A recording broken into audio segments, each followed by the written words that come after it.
les putains de barrières que vous avez, qui sont issues de façon peut-être imaginaire, de votre éducation, d'où vous venez, des expériences que vous avez eues ou autres, vous, en tant qu'être humain, vous avez le pouvoir de dépasser vos barrières mentales. La question, c'est comment est-ce que je passe de cette spirale de négativité à une spirale plus positive, avec des pensées plus évolutives, qui vont me permettre de sortir en fait de cette situation et de vraiment changer mon focus. Comme je vous disais, le cerveau c'est un muscle et exactement de la même façon que si vous préparez un marathon et qu'en une seule course ou 2 fois par semaine ça suffira pas à être prêt, l'entraînement c'est fondamental. Si vous décidez de reprendre le pouvoir sur vos pensées, votre monde changera et vos barrières mentales péteront aussi avec ça.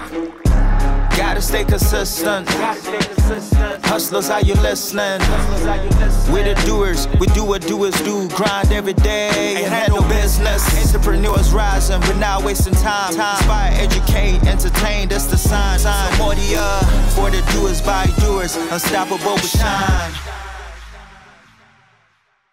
Hello à tous, je suis hyper contente d'être là, je suis en particulier hyper contente d'être avec les gars, Florent et Mohamed, pour ceux qui les connaissent, parce que c'est vrai qu'on partage cette passion pour le mindset. Sur cette scène, on parle beaucoup de marketing, de vente, d'entrepreneuriat, mais le mindset, c'est une composante essentielle pour ceux qui veulent entreprendre et même pour ceux qui bossent dans différentes boîtes. C'est juste hyper important et à mes yeux, on n'en parle pas assez. Donc quand je vous vois aussi nombreux, j'avoue, je suis hyper saucée, ça veut dire que ça vous intéresse quand même. Alors, donc, moi, ce soir, le parti pris que j'ai, c'est de vous partager 5 techniques, 5 hacks ultra concrets pour muscler votre cerveau et dépasser vos barrières mentales. Je vais parler d'outils qui seront hyper simples, que vous pourrez intégrer dans votre quotidien. Et ensuite, ça sera avec grand plaisir pour partager vos histoires, pour que vous me partagiez vos barrières mentales et que je puisse vous donner aussi un feedback avec ma casquette de coach. Ça vous plaît comme programme ou pas ? Vous êtes chaud ? Yes. Ok les amis, c'est parti. Très rapidement, donc moi c'est Camille, donc je suis préparatrice mentale et coach. J'ai fondé une boîte qui s'appelle, je vais mettre de ce côté.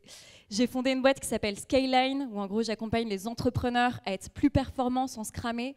Très rapidement, la préparation mentale, c'est quoi ?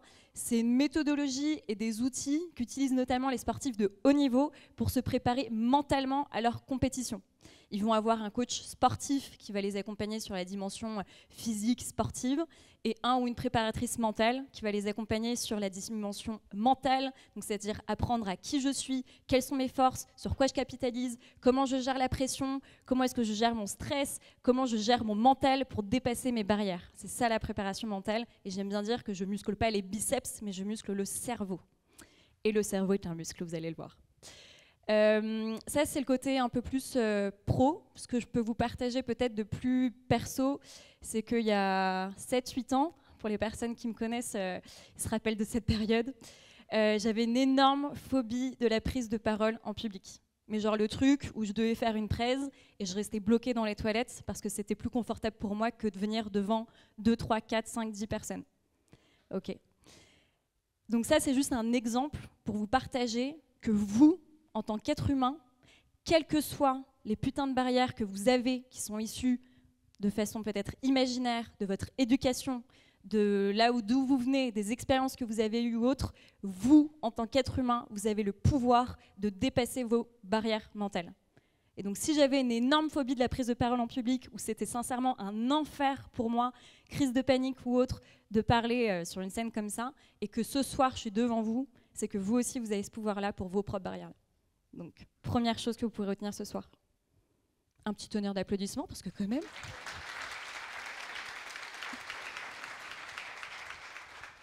J'avoue, je me fais kiffer toute seule, là, désolée.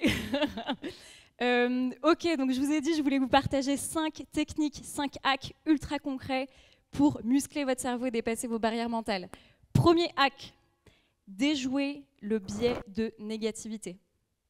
Qui ici sait ce que c'est le biais de négativité? Ok, quelques personnes. Et c'est bien ça le problème.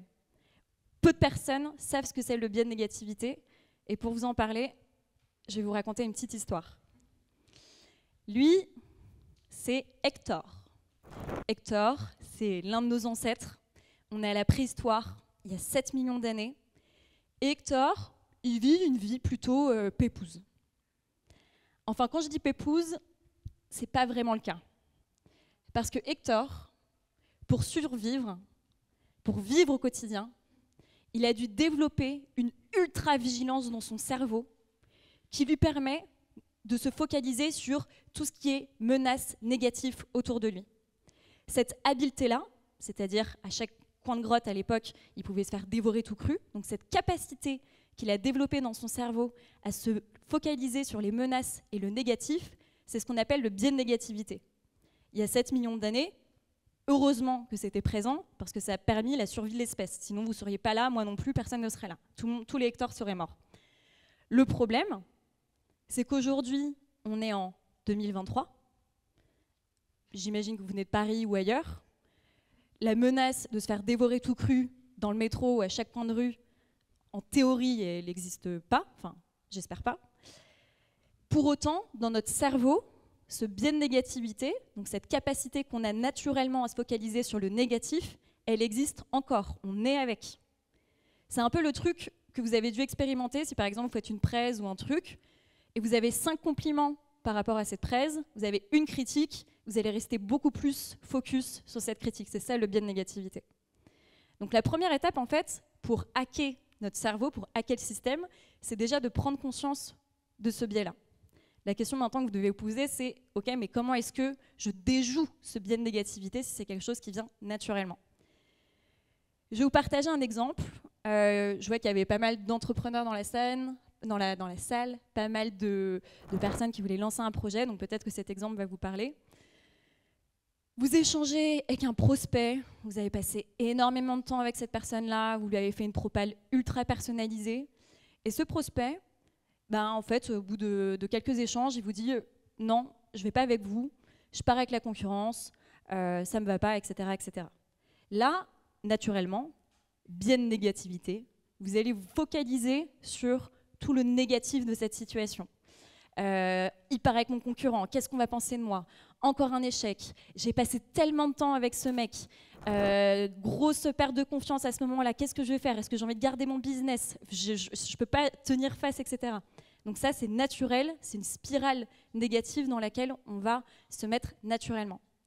La question, c'est comment est-ce que je passe de cette spirale de négativité à une spirale plus positive, avec des pensées plus évolutives qui vont me permettre de sortir en fait de cette situation et de vraiment changer mon focus. En coaching, on appelle ça des questions puissantes. Je vais vous en partager une qui est ultra simple. D'ailleurs, vous verrez que toutes les techniques que je vous partage ce soir, c'est que des choses ultra simples. Et croyez-moi, c'est les choses les plus simples qui changent beaucoup le quotidien. C'est par exemple de vous dire, OK, dans cette situation, c'est quoi les 1% positifs? Et je vous invite vraiment à vous poser la question à voix haute pour que votre cerveau enregistre l'information. Ce qui va se passer dans votre cerveau, c'est qu'il va passer d'une spirale naturelle de négativité à un changement de focus, c'est vraiment ce sur quoi on va travailler, qui va lui permettre de penser différemment et de voir les choses sous un autre angle. Ça, c'est vraiment ce qu'on appelle du paramétrage mental, et c'est ce qui va vous permettre, dans des situations où le biais de négativité s'enclenche, avec une question, de changer votre focus, et ça, croyez-moi, ça a des gros impacts si vous l'utilisez régulièrement dans votre quotidien. D'autres questions, à part dans cette situation de merde, par exemple, quels sont les 1% positifs, c'est de vous dire, OK, dans cette situation, qu'est-ce que j'apprends? Typiquement, j'apprends que le process avec tel prospect, il était pas rodé. Qu'est-ce que j'y gagne? J'y gagne de l'expérience, j'y gagne un feedback, j'y gagne du temps. Tout ça, vous avez le pouvoir de changer votre focus dans votre mindset. Alors, je résume très rapidement cette clé-là pour déjouer le biais de négativité.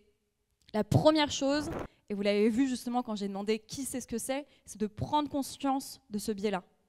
La conscience, c'est hyper important. Plus vous prenez conscience des biais que vous avez, plus vous allez pouvoir agir dessus. La conscience donne du pouvoir.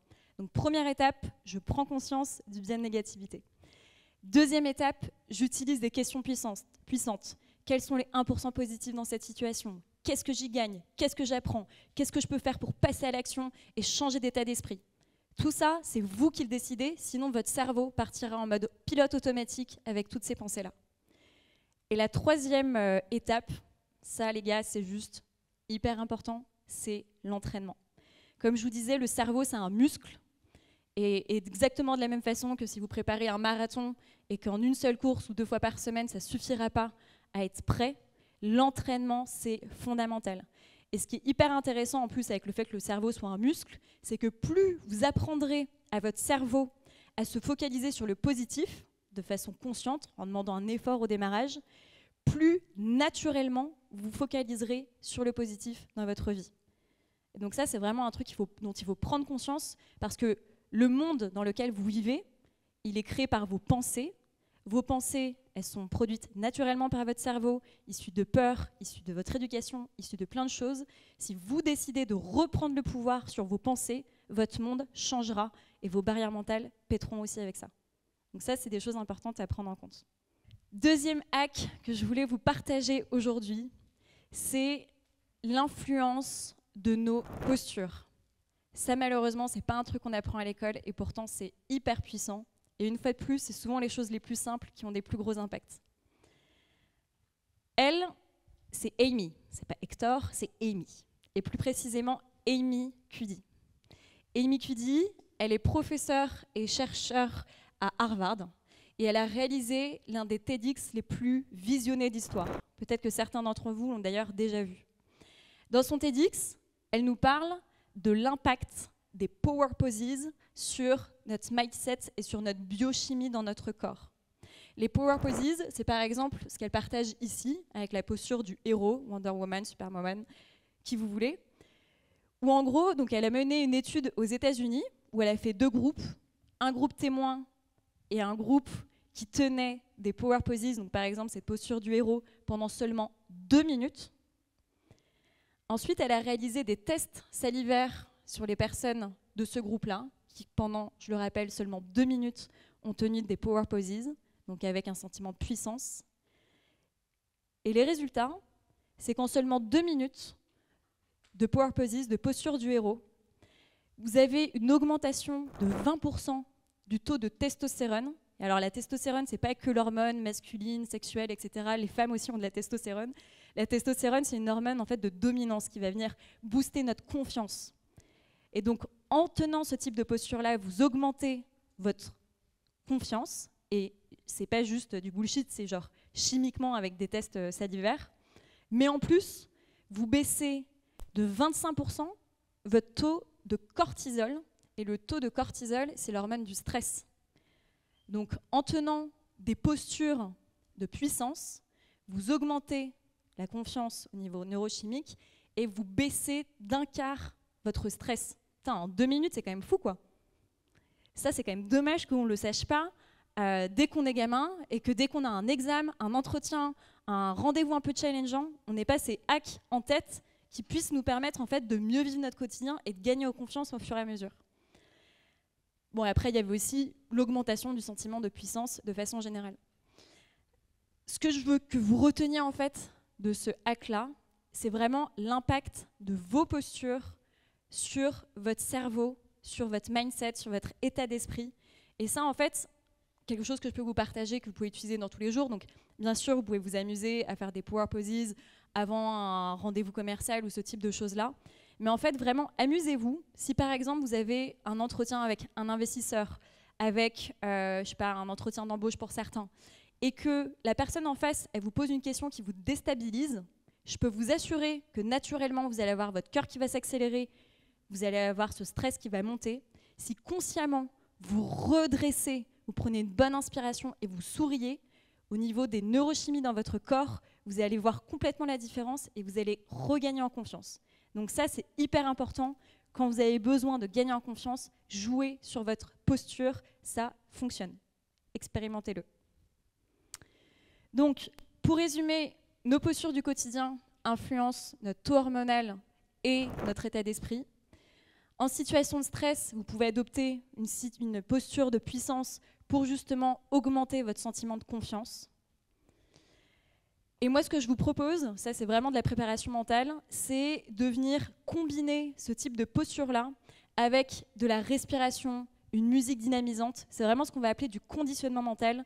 Pour ceux qui suivent par exemple la Formule 1, vous voyez bien des Lewis Hamilton ou autres, ils ont systématiquement un gros casque avec de la musique dans les oreilles.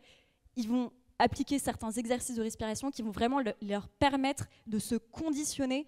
Et on parlait de barrière mentale. Typiquement, avant une course, je me sens pas bien, j'ai des problèmes perso ou ce type de choses-là. Le fait de se conditionner mentalement, d'agir sur ma posture, de mettre une musique et de travailler ma respiration, vous faites un switch qui vous permet de gagner en puissance. Et c'est ça qui va vous permettre aussi de dépasser vos objectifs et d'être meilleur que les autres, que les personnes qui ne savent pas comment gérer ces situations-là. Ok, ça va, vous êtes tous sages. Troisième hack que je voulais vous partager, parce qu'on entend souvent des choses dessus et probablement que vous ne savez peut-être pas exactement comment ça fonctionne, mais je peux au moins vous partager mon expérience, c'est le pouvoir de la visualisation. Qui ici sait ce que c'est la visualisation? Ok, déjà vous êtes plus nombreux. Qui ici a testé des exercices de visualisation? Plus nombreux, c'est cool, très très cool. Pour les autres, ah non, je vais d'abord vous raconter une petite histoire. Alors, donc cette fois-ci, c'est pas Hector, c'est pas Amy, c'est vous. On est mercredi soir, mercredi 7 juin, et vous avez la chance, l'honneur d'avoir les équipes de Anne-Claire Coudray qui vous appellent parce qu'ils rêvent de vous avoir sur le plateau du 20h de TF1 ce vendredi dans moins de 48 heures. Donc là, naturellement, si vous êtes normalement constitué, le fait de passer devant 5,5 millions de téléspectateurs, je fais déjà quelqu'un qui fait non, non, non, non, non, jamais. Le fait de passer devant 5,5 millions de téléspectateurs, d'avoir les personnes qui vont vous reconnaître dans la rue, si vous avez un site internet qui soit done en l'espace de 2 minutes, et d'être en live devant énormément de Français sans savoir à l'avance les questions qui vont être posées, comment ça va se passer avec une Anne-Claire Coudray qui de temps en temps n'est pas de très bonne humeur, forcément, vous avez une appréhension. Avouez-le, qui a de l'appréhension ici dans cette situation? C'est normal. Si vous étiez l'un de mes clients, entrepreneurs ou autres, bien sûr, en plus de préparer votre pitch, d'être dans une bonne énergie, pour réduire l'appréhension et pour dépasser cette barrière mentale qui vous dit « tu n'es pas capable », ça va être horrible. Tu n'as qu'une chance, tu vas être ridiculisé devant la terre entière, tu vas perdre ton mari, tu vas perdre ta maison, tu vas perdre ton prêt. C'est impossible que tu y arrives. Pour faire taire cette petite voix, il y a une technique en préparation mentale qui s'appelle la visualisation, ou dans notre jargon, on appelle ça l'imagerie mentale, qui fonctionne hyper bien. La visualisation, qu'est-ce que c'est? C'est en fait notre capacité à s'imaginer une situation exactement comme si on y était. Il y a un peu un défaut dans le mot qui dit visualiser. En fait, la visualisation, c'est bien plus que ça. C'est pas juste j'observe où est-ce que je suis. C'est vraiment ressentir exactement la situation comme si j'y étais. Entendre, donc alors je refais les choses un peu dans l'ordre. Si vous voulez pratiquer un exercice de visualisation, vous pouvez le faire confortablement depuis chez vous. Vous vous mettez assis ou en position allongée comme vous voulez. Vous fermez les yeux et là, vous plongez dans la scène. Donc là, typiquement, je suis l'entrepreneur qui a été appelé par Anne-Claire Coudray. Je me plonge dans la scène du live en direct. Et je me mets exactement dans les conditions comme si c'était pour de vrai. C'est-à-dire que je ressens dans mon imaginaire la chaise sur mes fesses. Je visualise comment est peut-être la lumière. Je visualise le son. Quels sont peut-être les sons que j'entendrai autour de moi, la technique ou autre. C'est vraiment me plonger dans la scène exactement comme si j'y suis. Ça, c'est hyper important parce qu'il y a plein d'exercices de visualisation qui sont plus ou moins bien faits. Et pour information, je ne vais pas vous laisser avec juste 2-3 lignes pour tester cet exo. À la fin de la presse, vous aurez un QR code. Pour ceux qui le voudront, vous pourrez télécharger un audio visualisation pour préparer un événement que vous souhaitez et vivre l'expérience vous-même. La particularité de la visualisation, pourquoi ça peut être hyper efficace en fait, dans notre cerveau pour préparer un événement et faire taire cette petite voix qui dit que vous n'en êtes pas capable, c'est que l'un des leviers de la visualisation, c'est que le cerveau ne fait pas la différence entre une situation qui est réelle et une situation qui est imaginaire.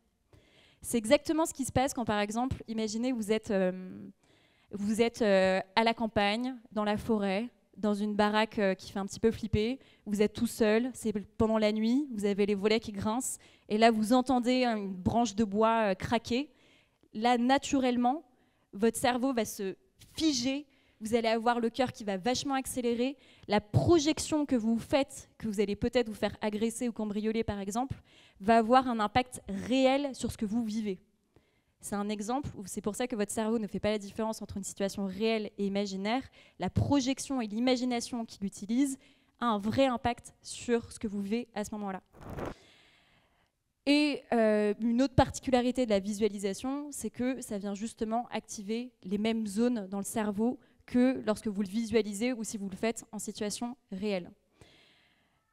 Je vais vous partager un autre exemple concret qui va vous permettre un peu de mieux comprendre le pouvoir de la visualisation, et ensuite vous pourrez le tester avec l'audio que je vais vous partager. C'est une étude, qui est notamment l'étude du docteur Blaslato, qu'il a réalisée dans les années 90 à l'université de Chicago. Et en fait, ce docteur, il voulait tester, il voulait voir justement comment est-ce que la visualisation pouvait avoir un impact sur la performance, et là, dans ce cas-là, sur des joueurs de basket. Donc il a pris une équipe de basket, il a divisé cette équipe en 3 groupes, et il a proposé à cette équipe d'avoir un groupe qui allait pratiquer des lancers francs pour de vrai sur le terrain 1 heure par jour pendant 30 jours, un deuxième groupe qui ne mettrait pas le pied sur le terrain et qui pratiquerait uniquement la visualisation de lancers francs tranquillou depuis chez eux, mais j'insiste, en ne mettant pas un pied sur le terrain, et un troisième groupe qui n'avait strictement rien à faire. Est-ce que vous devinez les résultats? Je vous les partage. 30 jours après, il testa la performance de ces 3 groupes-là. Le premier groupe, qui s'était entraîné pendant 1 heure par jour au vrai lancer franc sur le terrain de basket, avait progressé de 24%. Le deuxième groupe, qu'il avait fait uniquement dans sa tête, avec l'utilisation de son imaginaire, a progressé de 23%. Et le dernier groupe, bien évidemment, qui n'avait rien fait, n'a pas progressé.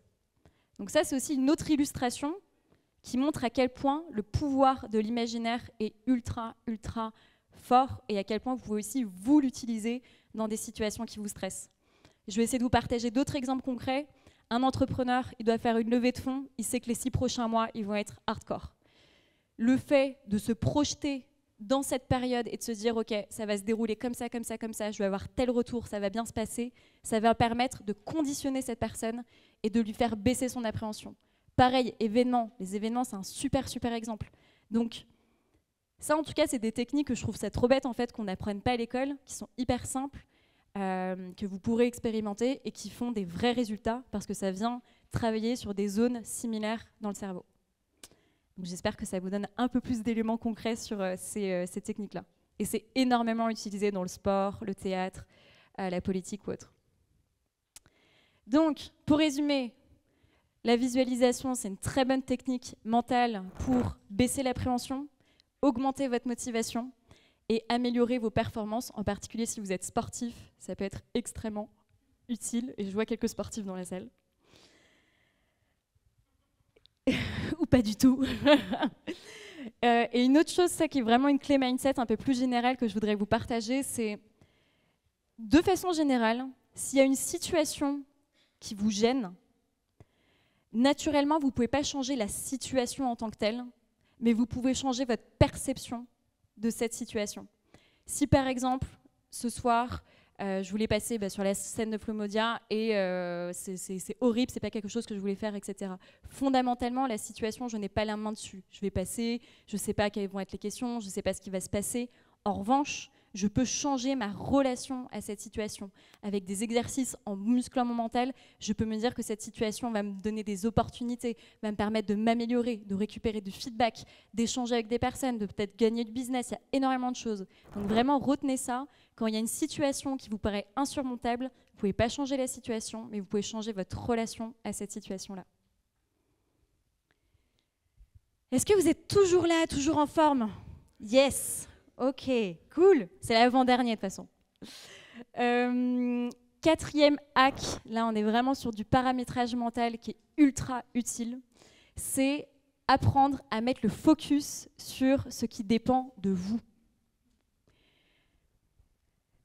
Lui, vous le connaissez, c'est Kylian. Kylian, il vient de perdre un match avec son équipe et il est un petit peu hors de lui. Kylian, dans cette situation, il a deux options. La première, c'est de mettre la faute sur quelque chose d'extérieur, sur un élément extérieur. C'est de se dire, ok, si j'ai perdu ce match, si on a perdu ce match, c'est à cause de l'arbitre, parce qu'il a mal arbitré. Ça, c'est le chemin que prennent la majorité des gens, parce que c'est beaucoup plus facile de mettre la responsabilité sur autre chose. La deuxième option, si vous voulez justement muscler votre mental ce soir, c'est de vous demander, dans cette situation qui est extrêmement frustrante, ça, il n'y a pas de souci, ce n'est pas un sujet, qu'est-ce qui finalement ne dépend pas de moi?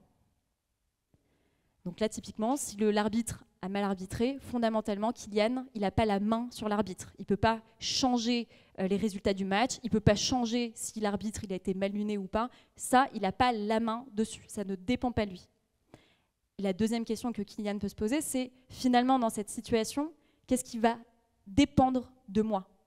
Ce qui va dépendre de moi, c'est par exemple de réunir l'équipe et de visionner le match pour voir où est-ce qu'il y a eu des erreurs stratégiques. Ce qui va dépendre de moi, ça va être de bosser, de m'entraîner peut-être 10 heures de plus ce week-end.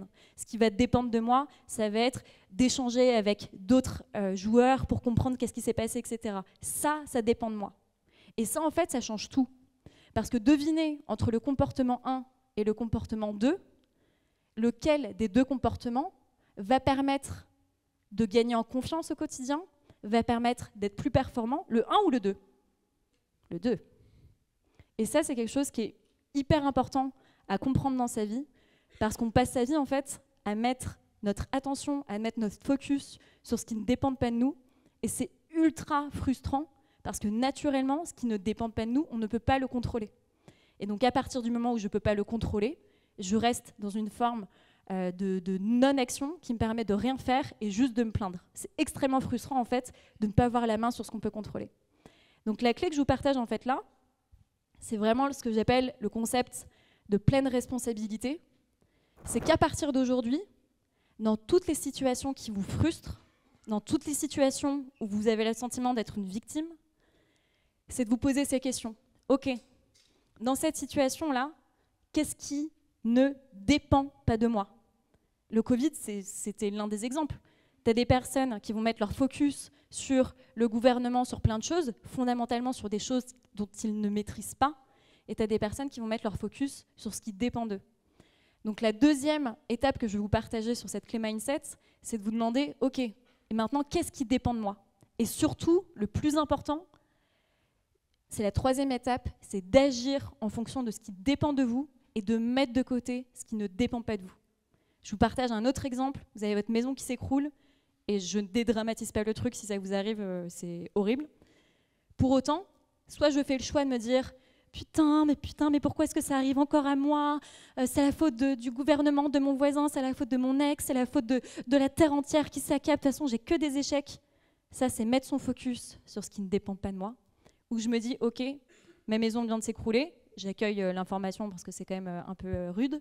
Mais pour autant, maintenant, je décide de mettre de côté ce qui ne dépend pas de moi, peut-être la catastrophe naturelle ou autre, de mettre mon focus sur ce qui dépend de moi. Qu'est-ce que je peux faire là maintenant? Contacter des associations, envoyer des WhatsApp à mes potes et surtout maintenant, agir en fonction de ça. Donc ça, j'avais à cœur en fait d'appuyer dessus parce que je peux vous assurer qu'en termes de mental, c'est l'un des paramétrage mental qui va vous faire exploser sur énormément de situations. Est-ce que ça vous parle, ce type de clé-là? Ouais? Trop bien. Allez, la cinquième et dernière clé de la soirée, que j'ai appelée le cheval de Troie de vos pensées. Lui, c'est Nadal. On l'aime bien, Nadal. Il a une grosse force mentale, c'est une bonne grosse tronche. Malheureusement, sur Roland, c'est pas son année. Mais Nadal, c'est quand même un putain de modèle en termes de mental. Et Nadal, avant chaque match, il a une technique secrète qui lui permet d'être dans ce niveau de concentration et de gestion de l'instant comme personne. À votre avis, c'est quoi?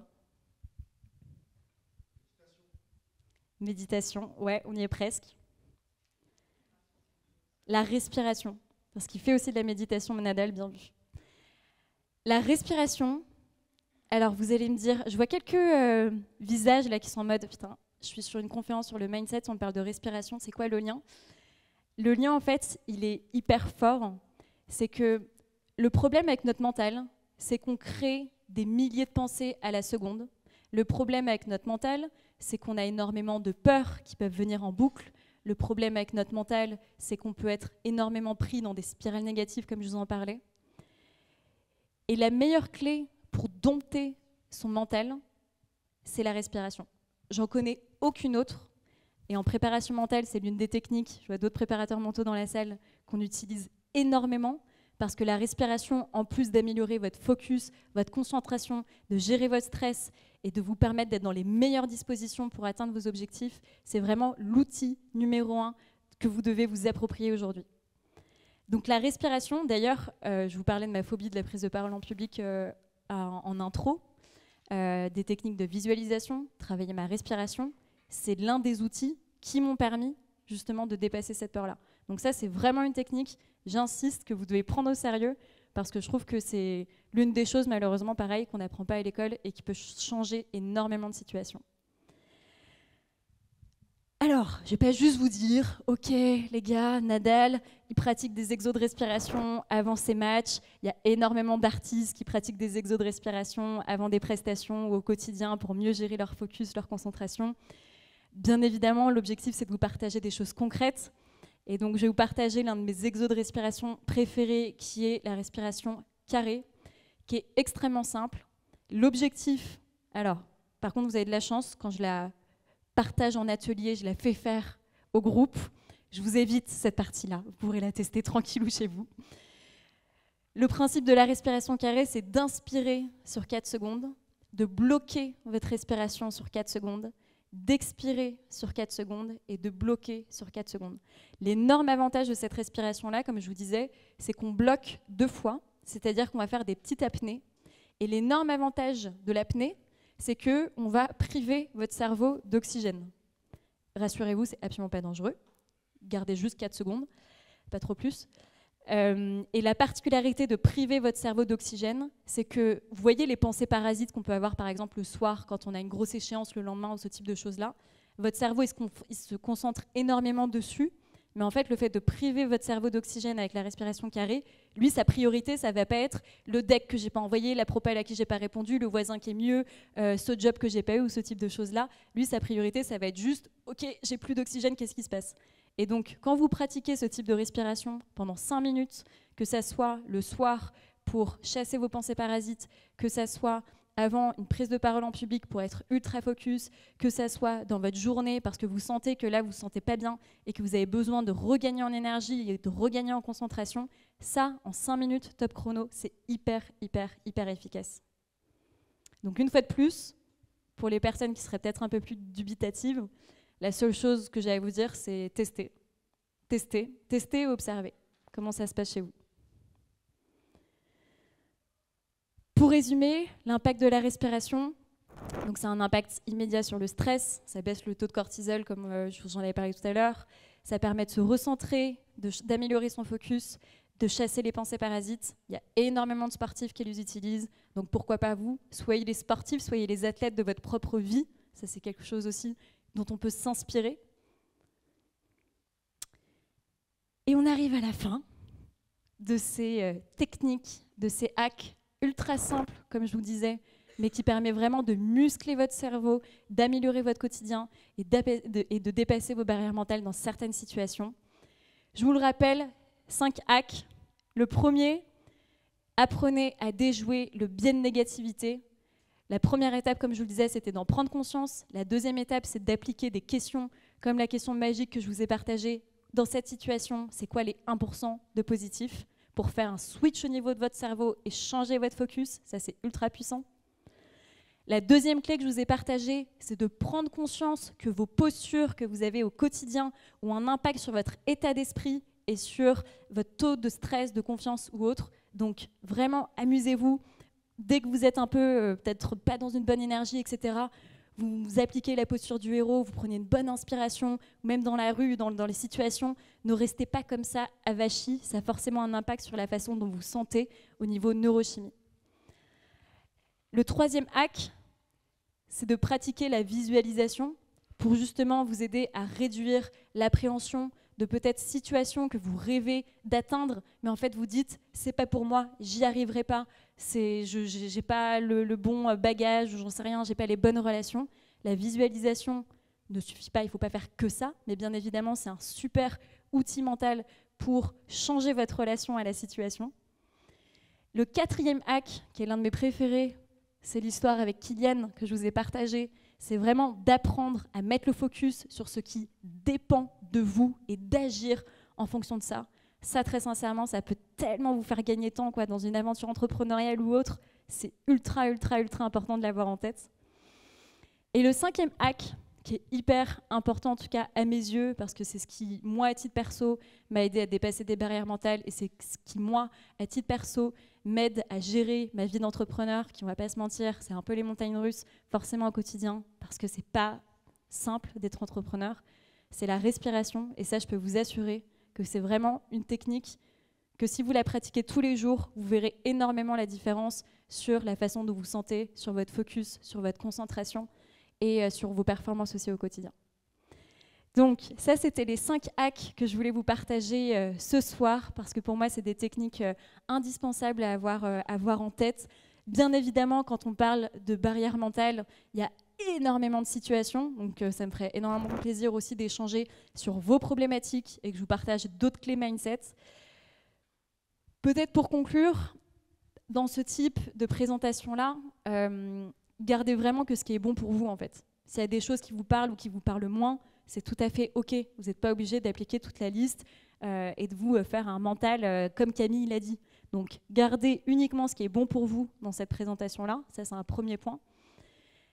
Gardez uniquement aussi ce qui est bon pour vous en fonction de vos objectifs. Il y a certaines personnes, leurs objectifs, ça va être plus performant. D'autres personnes, ça va être de réduire leur stress. D'autres personnes, ça va être de gagner en confiance. Donc, utilisez les techniques aussi en fonction de vos objectifs. Pour autant, ça c'est la phrase fondamentale qui devrait être placardée chez vous.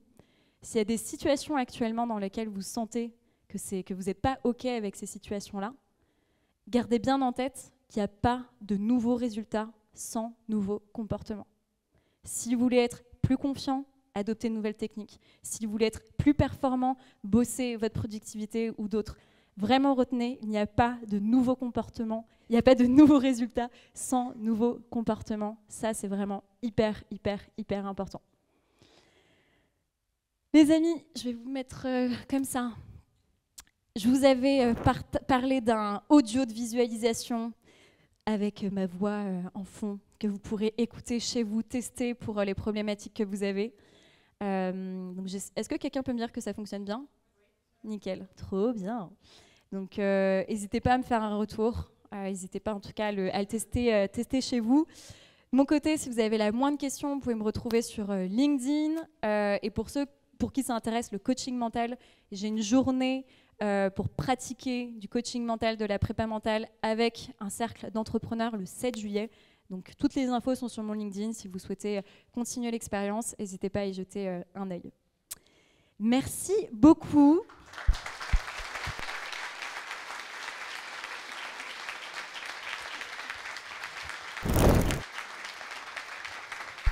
Encore un maximum de bruit, s'il vous plaît, pour Camille. Plus fort.